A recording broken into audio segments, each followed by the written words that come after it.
చిత్తూరు జిల్లా సోమలలో మాజీ మంత్రి పెద్దిరెడ్డి రామచంద్రారెడ్డిపై మంత్రి రాంప్రసాద్ రెడ్డి ఫైర్ అయ్యారు. పాపాలు చేసిన వాళ్లకు భూమి మీదే బతికుండగానే నూకలు చెల్లుతాయని, ఓ కుటుంబం అయితే 3 నెలల క్రితం రౌడీలను వేసుకుని మీసాలు తిప్పుకుంటూ తిరిగారని, ప్రజలు చెప్పులతో కొడతారని తెలుసుకుని తిరుపతి బంగ్లాలో దాక్కున్నారని మంత్రి విమర్శించారు. ఎప్పుడైనా పాపాలు చేసినోనికైతే భూమి మీద బతికుండగానే నూకలు జరుగుతాయి. ఈరోజు ఏ కుటుంబం అయితే కరెక్ట్ 3 నెలల ముందు మీసాలు తిప్పుకుంటా రౌడీలు వెనకాలం చేసుకుని ఈ ప్రాంతాల్లో తిరిగినారు. ఈ రోజు ప్రజలు చెప్పుతో కొడతారని చెప్పి తిరుపతిలో బంగ్లా కట్టుకొని దాయిలను దాక్కున్నారంటే మీ అందరూ విసుగు తగులుతారండి వాళ్ళకు.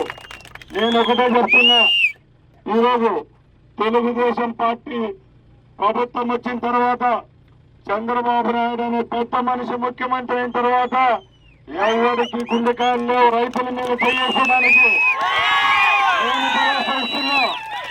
ఈ ప్రాంతంలోనే పుట్టాను. ఇదే అన్నమయ్య జిల్లా, ఇదే చిత్తూరు అనుకోండి, కడప అనుకోండి, అందరం ఇదే ప్రాంతంలో ప్రతి తిరిగిన వాళ్ళమే. ఇక్కడ ఒక రైతు కంట్లో నీళ్లు వచ్చిన మిగతా అందరికీ ఆ పాపం తగులుతుంది. కాబట్టి తప్పకుండా ఈ ప్రాజెక్టు కంటిన్యూ చేసేదానికి ఏమటకు రాష్ట్ర ప్రభుత్వం ముందుకెళ్లదు. మేము అధికారులతో చర్చిస్తాం. ఎవరైతే ఈ ప్రాజెక్టు కోసం ఆపేదానికి కష్టపడ్డారో వీళ్ళంతా ఉన్నారు పాపం, వీళ్ళందరికీ దండం పెట్టండి. మీరు మాట పెట్టండి, ఒకసారి పెట్టండి వీళ్ళకు.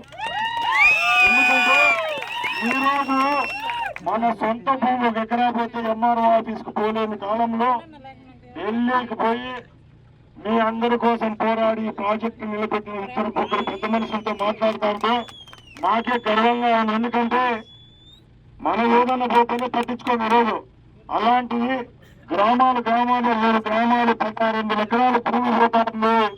ఇక్కడ మన తాతలు పెట్టారు, మన తండ్రులు, అలాగే మన పెద్దలు రేపు తిరిగాడే ప్రాంతంలో ఈ ప్రాజెక్టు కడితే మేము ఎక్కడ పోవాలని మీరు అందరూ బాధపడతారని చెప్పి వీళ్ళు ప్రభుత్వంతో అలాగే ఆ దుర్మార్గంతో పోరాడి ఈ రోజు మీ అందరికీ ఒక బతుకునిచ్చినారు.